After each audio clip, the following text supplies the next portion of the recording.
বলতে পারেন বাংলাদেশের জাতীয় বাহন কি? রিক্সা। এখানে আবার খেলাফত মজলিসের কেউ থাকলে তো মহাখুশি। এটা সরকার সংবিধানে এটা নাই, জাতীয় পতাকা কোনটা আছে, জাতীয় ফুল কোনটা আছে, জাতীয় পশু কোনটা আছে, জাতীয় মাছ কোনটা আছে, কিন্তু জাতীয় বাহনের কথা নাই। কিন্তু আমার মনে হয় রিক্সাটারই জাতীয় বাহন বলা যায়। এখানে আবার খেলাফত মজলিসের কেউ থাকলে তো মহাখুশি। এই রিক্সা কোন দেশ থেকে বাংলাদেশে আসছে জানেন? জাপান। জাপান, ঠিক বলছে, জাপান থেকে। জাপান রিক্সা বানায় আমাদেরকে পাঠায় দিল, ওরা এখন রকেট পাঠাচ্ছে, আর আমরা রিক্সাতে মোটর ফিট করে টেসলা বানাইছি। তাহলে বোঝা যায় আমাদের শিক্ষা ব্যবস্থা আমাদেরকে আল্লাহ বুজুর্গ মানুষও দিচ্ছে না, বিজ্ঞানী গবেষকও দিচ্ছে না, শুধু দিচ্ছে কি? অফিসার। এত অফিসার দিয়ে কি করব? সংস্কার করতে হলে শিক্ষা ব্যবস্থাকে ঢেলে সাজাতে হবে। প্রাইমারি থেকে বিশ্ববিদ্যালয় পর্যন্ত প্রত্যেকটা স্তরে কোরআন হাদিসের শিক্ষাকে, তাকওয়া ভিত্তিক শিক্ষাকে বাধ্যতামূলক করতে হবে। সাথে বিজ্ঞান থাকবে, ইতিহাস থাকবে, ভূগোল থাকবে, অর্থনীতি থাকবে, বিজ্ঞান থাকবে, প্রযুক্তি থাকবে, physics, chemist, zoology, botany, cosmology সব থাকবে। এতে আমরা পাবো চরিত্রবান, আল্লাহওয়ালা, মুত্তাকি মানুষ। আবার ওই মানুষগুলো হবে একদিকে বিজ্ঞানী, দার্শনিক, কবি, সাহিত্যিক, প্রযুক্তিবিদ, অফিসার। ঠিক কিনা? দেশ ঠিক হবে, নতুবা দেশ ঠিক করার কোনো সুযোগ। আখিরি নবী মুহাম্মদ সাল্লাল্লাহু আলাইহি ওয়াসাল্লাম 23 বছর দিনের দাওয়াত দিলেন, দিন পরিপূর্ণ হয়ে গেল। তাহলে কি আমরা এই কথা বলতে পারি 1 লক্ষের উপর পয়গম্বরের দাওয়াত ও তাবলীগের মেহনত এক পাল্লায় দিলেও আমার আপনার নবী, সৃষ্টি জগতের নবী, আখিরি নবী মুহাম্মদ সাল্লাল্লাহু আলাইহি সাল্লামের 23 বছরের মেহনতের ওজন বেশি হয়ে যাবে? ঠিক কিনা? আল্লাহ তার হাবিব মুহাম্মদ সাল্লাল্লাহু আলাইহি সাল্লামকে প্রেরণ করে 1500 বছর আগে দিন ইসলামকে পরিপূর্ণ করে দিলেন। সেই দিন ইসলামকে আল্লাহ নূর বলেছেন, তার নূর বলেছেন, নূরুল্লাহ বলেন, সুবহানাল্লাহ।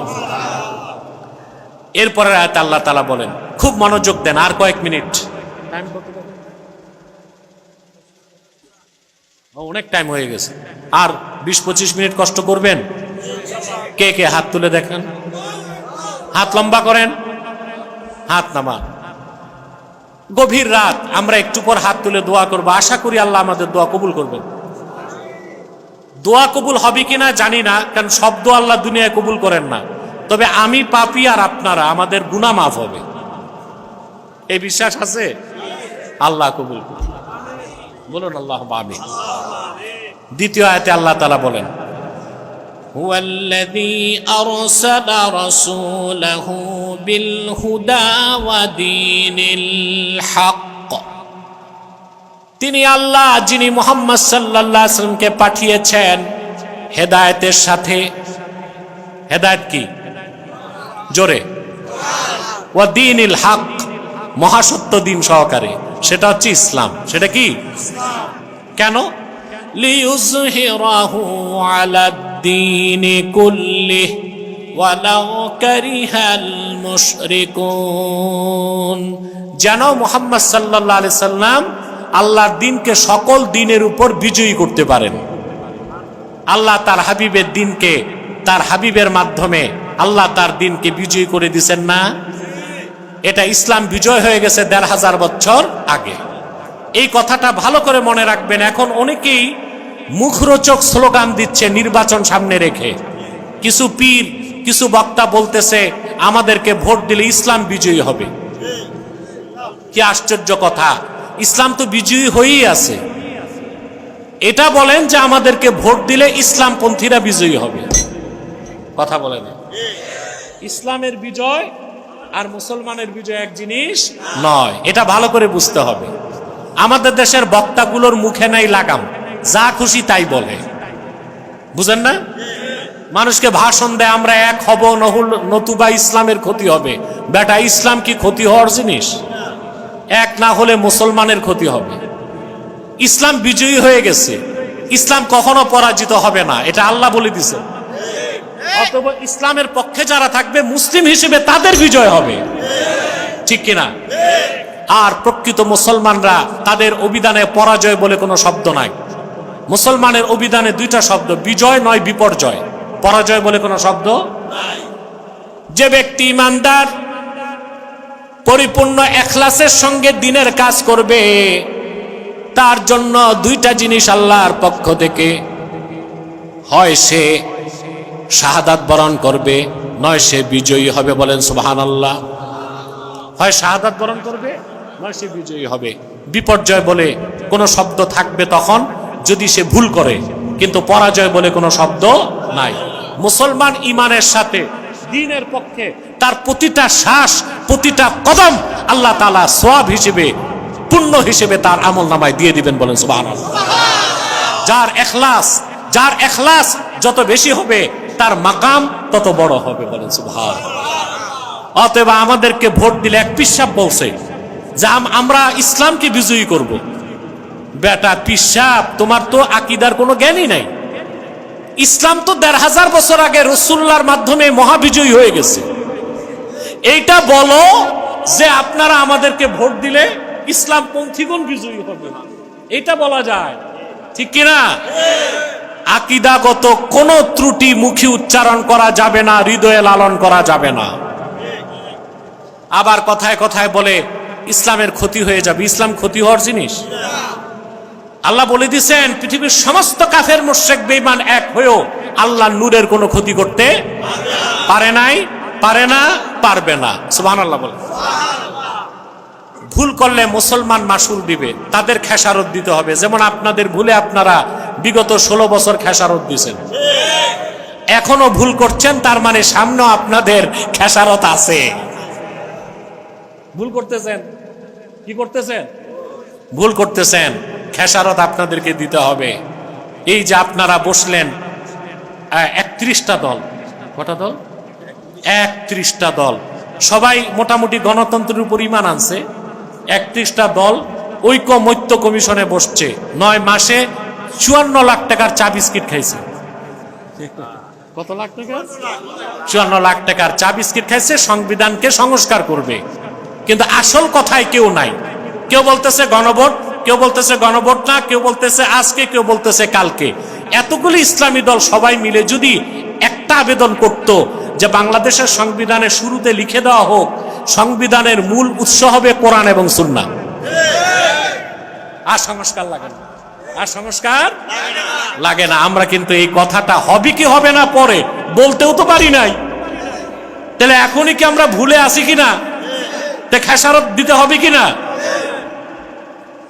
আমরা ভুল করব, আমরা পরাজিত, আমরা বিপর্যয় হবে আমাদের। আমরা ভুল করব, আমাদের ক্ষতি হবে, ইসলামের কোনো ক্ষতি নাই। ইসলাম মহাবিজয়ী হয়ে গেছে ১৫০০ বছর আগে।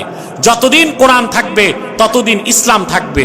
ইসলামকে যারা বিশ্বাস করবে উম্মতে মুহাম্মদী হয়ে যাবে, ইসলাম থেকে বাইরে যাবে উম্মত থেকে খারিজ হয়ে যাবে। ইসলাম ছাড়া আল্লাহর কাছে আর কোনো কিছু গৃহীত নয়।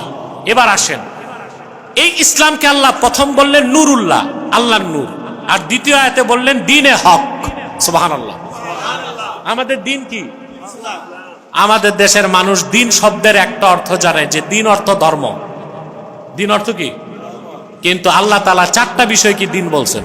কটা বিষয় আমি বলবো? আল্লাহ রাব্বুল আলামিন কর্মফলকে দ্বীন বলেছেন। আলহামদুলিল্লাহি রাব্বিল আলামিন আর রাহমানির রহিম মালিকি ইয়াউমিদ্দিন। আয় মালিকি ইয়াউমিল জাযা, কর্মফলকে আল্লাহ দ্বীন বলছেন। কি বলছেন? ভালো কাজের পুরস্কার, খারাপ কাজের তিরস্কার। তা দ্বীন শব্দের একটা অর্থ কি? কর্মফল। আপনারা তো আমার কাছে বসছেন, বেশি বুঝতেছেন। দ্বীন অর্থ কি? কর্মফল। লাকুম দীনুকুম ওয়ালিয়া দ্বীন, ওখানেও দ্বীন অর্থ ধর্ম না, কর্মফল। কিন্তু আমার দেশে আগে বিভিন্ন নেতারা অপব্যাখ্যা করত যে ধর্ম যার যার উৎসব সবার, ধর্ম যার যার রাষ্ট্র সবার, ধর্মনিরপেক্ষতার পক্ষে তারা আল্লাহর কোরআন থেকে আয়াত উল্লেখ করে অপব্যাখ্যা করত যে ধর্ম যার যার, যার ধর্ম তার কাছে। আল্লাহ বলছেন লাকুম দীনুকুম ওয়ালিয়া দ্বীন, সহিহ আল বুখারী। আছে কই? কোরআন শরীফে কিন্তু কোনটা কোরআনে আছে কোনটা বুখারীতে আছে এতটুকু জানে না, ফতুয়া দেওয়া শুরু করছে। এদের সবাইকে আমি ধরছি, বিনা চ্যালেঞ্জে ছেড়ে দেই নাই। এমন কি এদের যে প্রধান তাকেও ছাড়ি দেয়। বহু মামলা দিছে, হামলা করছে, অ্যারেস্ট করতে চাইছে, কেন যেন আল্লাহ আমাকে জেলে নেন নাই, এটা আমি জানি না। তবে চেষ্টার কোনো ত্রুটি ছিল না। প্রিয় বন্ধুগণ, যে কথা বলছিলাম, তা দিন শব্দের অর্থ, একটা অর্থ কর্মফল। লাকুম দিনুকুম ওয়ালিয়া দিনের অর্থ তোমাদের কর্মফল তোমরা পাবে, আর আমি আমার কাজের পুরস্কার পাবো। দিন শব্দের কয়টা অর্থ? আল্লাহ রাব্বুল আলামিন ঈমানকে দিন বলেছেন। কুল আতুআল্লিমুনাল্লাহা বিদীনিকুম ওয়াল্লাহু ইয়ালামু মা ফিস সামাওয়াতি ওয়া মা ফিল আরদ। সুবহানাল্লাহ। মুহাম্মদ সাল্লাল্লাহু আলাইহি ওয়াসাল্লাম, আপনি আরাবী বেদুইনদেরকে বলুন যে তোমরা কি আল্লাহকে তোমাদের দিন সম্পর্কে শিখাতে চাও? এখানে দিন মানে ঈমান, অর্থাৎ তোমাদের অন্তরে ঈমান আছে না নাই এটা আল্লাহ ভালো জানেন, তিনি আকাশ জমিনের সবকিছু জানেন। এখানে দিন অর্থ ঈমান। তা দিন শব্দের একটা অর্থ কর্মফল, দিন শব্দের একটা অর্থ ঈমান। ইবাদত বন্দেগী ইতাআতকেও আল্লাহ দিন বলছেন।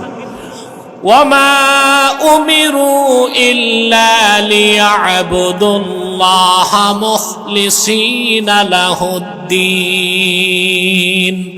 পূর্বে যারা এসেছে সকল পয়গম্বরের উম্মতদেরকে এটাই আদেশ করা হয়েছিল, তারা যেন আল্লাহর ইবাদত করে ইখলাসের সঙ্গে, আর ইতাআত বা দিনকে আল্লাহর জন্য খালেস করে। এখানে দিন অর্থ ইতাআত, আনুগত্য। কয়টা অর্থ পেলাম? জোরে বলেন। দিন অর্থ কর্মফল, দিন অর্থ ঈমান, দিন অর্থ আনুগত্য। দিনের আরেক অর্থ হচ্ছে জীবন বিধান, যেটা আল্লাহ কোরআন শরীফে বলেছেন, ওয়ামান ইয়াবতাগি গায়রাল ইসলামি দীনান ফালাই ইউকবালা মিনহু ওয়া হুয়া ফিল আখিরাতি মিনাল খাসিরিন। আর যে ব্যক্তি ঈমান আনবে না, তার মানে মুহাম্মদ সাল্লাল্লাহু আলাইহি ওয়াসাল্লামের আনিত ইসলামকে, জীবন বিধানকে দিন হিসেবে গ্রহণ করবে না, তার নামাজ, তার রোজা, তার কোনো সৎকর্ম আল্লাহর কাছে গৃহীত হবে না, বরং কাল কিয়ামতের দিন সে ক্ষতিগ্রস্তদের কাতারে শামিল হয়ে যাবে। তো দিনের কটা অর্থ? এখন চার জায়গায় চার রকম অর্থ নিলাম কেমন করে, প্রশ্ন আসে না? কোরআন শরীফের ব্যাখ্যা হচ্ছে হাদিস। অতএব স্লোগান ঠিক করতে হবে, কোরআন ছাড়া অন্য কিছু মানি না, মানবো না। এই স্লোগানের দ্বারা যারা হাদিস অস্বীকার করে, আহলে কোরআন দাবিদার শয়তানরা সুযোগ পাবে। আমাদের কথা হবে কোরআন সুন্নাহ ছাড়া অন্য কিছু মানি না, মানবো না। যদি বলি কোরআন ছাড়া অন্য কিছু মানি না, তো প্রশ্ন আসে হাদিস কি মানতে হবে না? ইসলামের সুস্পষ্ট ব্যাখ্যা হচ্ছে সুন্নাহ। সুন্নাহকে বাদ দিলে ইসলামের অস্তিত্ব থাকবে না। যেমন সালাত, সালাত শব্দের একটা অর্থ দোয়া, সালাত শব্দের একটা অর্থ ইস্তেগফার, ক্ষমা, সালাত শব্দের একটা অর্থ নামাজ। এখন কোথায় সালাতের কি অর্থ, এই ব্যাখ্যা নিতে হবে হাদিস থেকে। কিসের থেকে? হাদিস থেকে। সুবহানাল্লাহ বলে। দারাবা ইয়াদরিবু দারবুন মানি, কিন্তু আল্লাহ তিন জায়গায় তিন অর্থ নিছেন। এক জায়গায় অর্থ নিছেন হাঁটাহাঁটি, এক জায়গায় অর্থ নিছেন প্রহার, আরেক জায়গায় অর্থ নিছেন উদাহরণ দেওয়া। কোথায় কি অর্থ তা নির্ধারণ করতে হবে হাদিস দিয়ে। সওম, সওম অর্থ কি? রোজা। সওম অর্থ কি? আল্লাহ সওমের দুইটা অর্থ নিছেন কোরআন শরীফে। সওমের একটা অর্থ নিছেন পানাহার থেকে বিরত থাকা, সওমের আরেকটা অর্থ নিছেন কথা না বলে চুপ থাকা। যেমন তিনি বলেছেন, ইয়া আইয়ুহাল্লাযীনা আমানু কুতিবা আলাইকুমুস সিয়ামু কামা কুতিবা আলাল্লাযীনা মিন ক্বাবলিকুম লাআল্লাকুম তাত্তাকুন। ঈমানদারগণ, তোমাদের উপর রোজাকে ফরজ করা হয়েছে যেভাবে তোমাদের পূর্ববর্তীদের উপর ফরজ করা হয়েছিল। এখানে সওম বা রোজা হচ্ছে সকাল থেকে সন্ধ্যা পর্যন্ত পানাহার না করা, ঠিক কিনা? সওমের আরেক অর্থ আল্লাহ নিছেন সুকুত, কথা না বলে চুপ থাকা। কোথায়? মরিয়মের কথা আল্লাহ যেখানে বলেছেন, মারিয়াম ছিল ঈসার মা, মরিয়মের কোনো স্বামী ছিল না, কোনো আল্লাহর হুকুমে জিবরিল ফু দিছে, মায়ের পেটে ঈসা আলাইহিস সালাম হইছেন। সুবহানাল্লাহ বলুন। স্বামীর স্পর্শ পান নাই, এখন পেটে যে বাচ্চা, ইহুদিরা তো প্রশ্ন করবে তুমি বাচ্চা পাইলা কই, তোমার তো বিয়ে হয় নাই। তা আল্লাহ মরিয়মকে শিখাই দিয়েছেন, তুমি বলবা ইন্নী নাযারতু লিররহমানি সাওমান ফালান উকাল্লিমাল ইয়াওমা ইনসিয়া। আমি রহমানের নামে সওম করেছি, তার মানে আমি চুপ থাকবো, আমি কোনো মানুষের সঙ্গে কথা বলবো না। তা সওমের এক জায়গায় অর্থ হচ্ছে পানাহার না করা, সওমের আরেক জায়গায় অর্থ হচ্ছে কথা না বলে চুপ থাকা। এখন বাংলাদেশে যে ভণ্ড দল বের হয়েছে আহলে কোরআন দাবিদার, শুধু কোরআন মানে হাদিস মানে না, তারা যে কাফের সন্দেহ আছে? হাদিস যদি না মানে নামাজ নাই, রোজা নাই, হজ নাই, যাকাতও নাই। যেমন রোজার ক্ষেত্রে দুইটা অর্থ, একটা হচ্ছে চুপ থাকা আর একটা হচ্ছে পানাহার না করা। এখন যে বলবে আমি শুধু কোরআন মানি হাদিস মানি না, ও তো ধান্দা করার সুযোগ পাবে। ও বলবে যে সওমের তো দুইটা অর্থ, একটা অর্থ পানাহার না করা আর একটা অর্থ চুপ থাকা, আমি দ্বিতীয় অর্থ নিলাম, প্রথমটা নিলাম না। তার মানে রোজার দিন 3 বেলা ভালো করে খাবো, শুধু কথা বলবো না, চুপ থাকবো। তার রোজা থাকে, কথা বলে না। তা আপনারা নামাজ পড়েন না? নামাজের নিয়ম কি? আগে কিয়াম, তারপর রুকু, তারপরে সেজদা, বৈঠক, আবার সেজদা, আবার কিয়াম, আবার রুকু। এই যে কিয়াম, রুকু, সেজদা তরতিব, কোরআন শরীফের কোথাও এই কথা নাই। আল্লাহ এক জায়গায় বলেছেন আকিমুস সালাহ ওয়া আতুজ যাকাত, নামাজ পড়ো। আরেক জায়গায় বলেছেন ওয়ারকাউ মার রাকিন, রুকুকারীদের সাথে রুকু করো। আরেক জায়গায় বলেছেন ওয়াসজুদ ওয়াক্তারিব, সেজদা করো, আমার কাছে আসো। কিন্তু কেয়ামের পর রুকু, রুকুর উপরে সেজদা এইভাবে আল্লাহ সাজায় দেন নাই। এটা আমরা পেয়েছি রাসূলুল্লাহর সুন্নাহ থেকে। এখন কেউ যদি সুন্নাহ না মানে, সে কিভাবে নামাজ পড়তে পারে? ওযু করে একটু দাঁড়ায় সূরা কেরাত পড়লো, এরপর পত্রিকা পড়লো, আবার একটু রুকু করলো, আবার একটু খাওয়া দাওয়া করে আবার সেজদা করে সালাম দিল। কথা বলেন, সুন্নাহ বাদ দিলে নামাজের অস্তিত্ব থাকে না। বাংলাদেশে একজন সাংবাদিক ছিল আকরাম খা, নাম শুনছেন? আকরাম খা।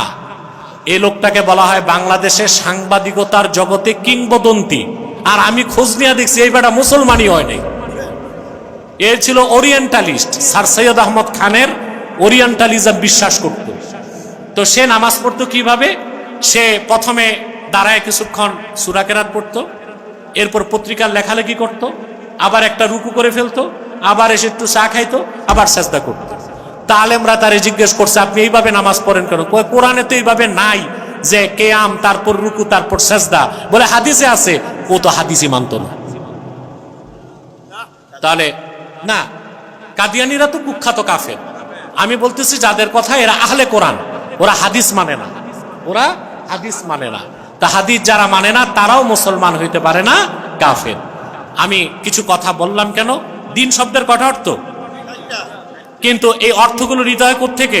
হাদিস থেকে। কিসের থেকে? হাদিস থেকে। আল্লাহ পাক বলেন আল্লাহ তার রাসূল মুহাম্মদ সাল্লাল্লাহু আলাইহি ওয়াসাল্লামকে প্রেরণ করে, আল্লাহ তার রাসূল মুহাম্মদ সাল্লাল্লাহু আলাইহি ওয়াসাল্লামকে প্রেরণ করেছেন হেদায়েতের সাথে, মানে কোরআন দিয়ে, আর দ্বীনে হক, মহাসত্য দিন সহকারে। সুবহানাল্লাহ বলেন। কেন? যেন মুহাম্মদ সাল্লাল্লাহু আলাইহি সাল্লাম আল্লাহর দ্বীনকে সকল ধর্মের উপর বিজয়ী করতে পারেন। আল্লাহ তার হাবিব মুহাম্মদ সাল্লাল্লাহু আলাইহি সাল্লামের মাধ্যমে ১৫০০ বছর আগে দ্বীন ইসলামকে বিজয়ী করে দিয়েছেন। এখন আল্লাহর কাছে স্বীকৃত মনোনীত দিন একটাই, সেটা হচ্ছে ইসলাম।